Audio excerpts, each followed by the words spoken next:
দারোগা করে পাঠানো হয় নাই। আপনি দারোগা না, আপনার পরিচয় দারোগা না, বরং আপনার পরিচয় আমি দিচ্ছি। আপনার পরিচয় আপনি হচ্ছেন রহমাতুল লিল আলামিন। কোরআন নাযিল করে আল্লাহ তাআলা তার সম্পর্কে পরিচয় দিচ্ছেন, আশিদ্দাউ আলাল কুফফারি রুহামাউ বাইনাহুম। সুবহানাল্লাহ। আমার মুহাম্মদ সমস্ত মুমিনদের জন্য তিনি রহমা, আর কাফেরদের জন্য তিনি অত্যন্ত কঠিন।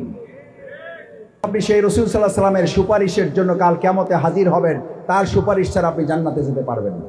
সবাই ইয়া নাফসি বলবে, ইয়া নাফসি। হযরত ইব্রাহিম আলাইহিস সালাম ইয়া নাফসি, হযরত মুসা আলাইহিস সালাম ইয়া নাফসি, হযরত ঈসা আলাইহিস সালাম ইয়া নাফসি, হযরত মূসা আলাইহিস সালাম ইয়া নাফসি, হযরত নূহ আলাইহিস সালাম ইয়া নাফসি। মানুষ গিয়ে জিজ্ঞেস করবে, আপনি ইব্রাহিম না? আপনি একটু আমার জন্য সুপারিশ করেন। কয় যে আজকে আমি আমার জন্য যথেষ্ট নই, আমার কাছে গেলে হবে না, মুহাম্মদ সাল্লাল্লাহু আলাইহি ওয়াসাল্লামের কাছে চলে যাও। আল্লাহর বান্দা বান্দিরা পাগলের মতো এদিক ওদিক ছোটাছুটি করবে, সব জায়গায় শুধু শুনতে পাবে ইয়া নাফসি। ইসহাক ভাইয়ের সাথে তার সন্তানের দেখা হবে, বলবে বাবা জান আজকে আমার জন্য আপনি কিছু একটু করেন, আমি আপনার ছেলে। ইসহাক ভাই সেদিন হাদিসের বর্ণনা বলবে, তুমি আমার কিসের ছেলে? আমি তো দুনিয়াতে বিয়েই করি নাই, আমার তো বিয়েই হয় নাই। শফিকুল ইসলাম মাসুদের সাথে তার সহধর্মিনীর দেখা হবে, বলবে তুমি আমাকে এত পছন্দ করতা, আমাকে ছাড়া একটা রাত ঘুমাইতে পারতা না, আজকে তুমি আমার জন্য কিছু একটু করো।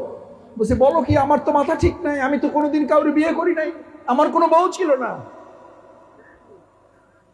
স্বামী বউকে ভুলে যাবে, বউ স্বামীকে ভুলে যাবে, সন্তান বাবার পরিচয় দিবে না, বাবা সন্তানের কথা মনে করবে না।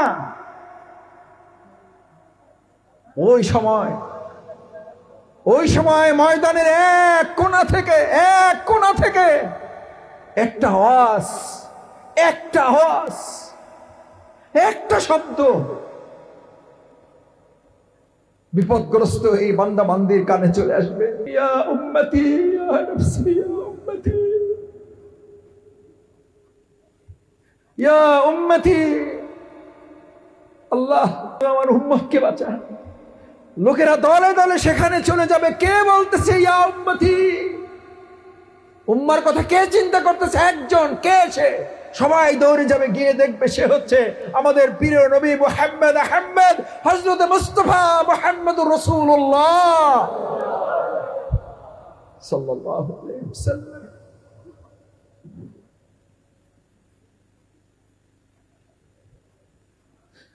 সেই রসুলকে ছেড়ে আপনি স্লোগান দেন আমার নেতা তোমার নেতা, অমুক নেতা তমুক নেতা।